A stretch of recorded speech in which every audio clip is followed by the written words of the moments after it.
For me, the reason that I was successful early on, it was, and I use the term successful loosely, there was just a need for producer content on the internet. You know, now there's a lot of producer content out, and there are a lot of producers wanting to create content, but identifying spaces that haven't been filled yet that you can fill, that's the most important part. And that goes for anything. I mean, that goes for any kind of musician, that goes for any kind of product designer. If you're competing in a sphere that's already saturated, why do it? What can I bring to a niche that I've identified as having low competition that I'm actually passionate about? Beat making, for example. I'm going to upload a bunch of beats that sound like Dream Life or Cash Money AP or something. Like, why? They do it better than me. That's a lesson I had to learn once I started uploading beats online. But I think that's a great example that kind of epitomizes that point. So what do you do to set yourself apart online from the Cash It was Money actually APs? Dream Life that had that conversation with me.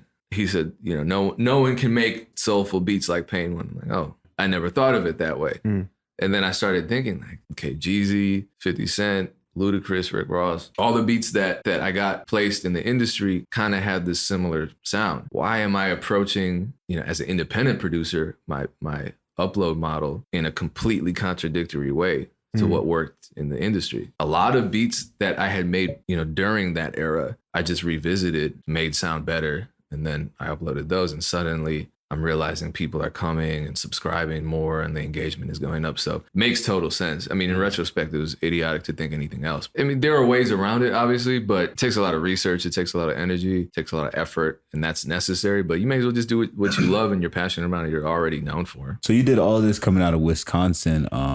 You've had all this. This is all happening while you're in Wisconsin, right? Yeah. So why do you feel that a lot of producers feel the need to move to either Atlanta or LA or like New York or something, one of these major cities? Probably because Atlanta's dope. But why do you think they feel they need to? Like, I'm not going to make it here. Like especially with the clearly internet you being didn't here. I think there's just a lot of misinformation. I think people psych themselves out. But, you know, everyone has different personalities, and their work ethic kicks in based sometimes on environmental factors. Not always. I think the majority of people, if you're in Madison and you're not building your brand up, you're not going to move to LA and suddenly build your brand up. Right. But in some cases, maybe you create a situation where you're responding to stress in a positive way, and suddenly your work ethic kicks in, and all of a sudden you're networking like you never have, and you're working and it pays off. So, you know, I can't tell people how to grind, but I would encourage people to just try to build their brands no matter where they are. You know, don't wait to move. Because, you know, I think that's the danger. It's not that they want to try something. If you want to try to go to LA, you want to try to move to Atlanta, by all means do it if that's going to make you happy. But in the meantime, at least get familiar with the lay of the land and start attempting to learn what you need to know once you actually get to that point, so you have some kind of foundation for yourself. That makes sense.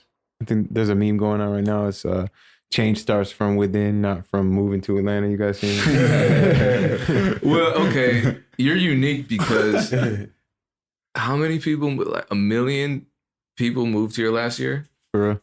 I think that's the statistic. I know by 20, I think they said within the next 10 to 20 years that Atlanta's population is supposed to grow by 1.3 million, something like that. Something crazy. I'm sorry, guys. Still sound crazy either way it goes. Right.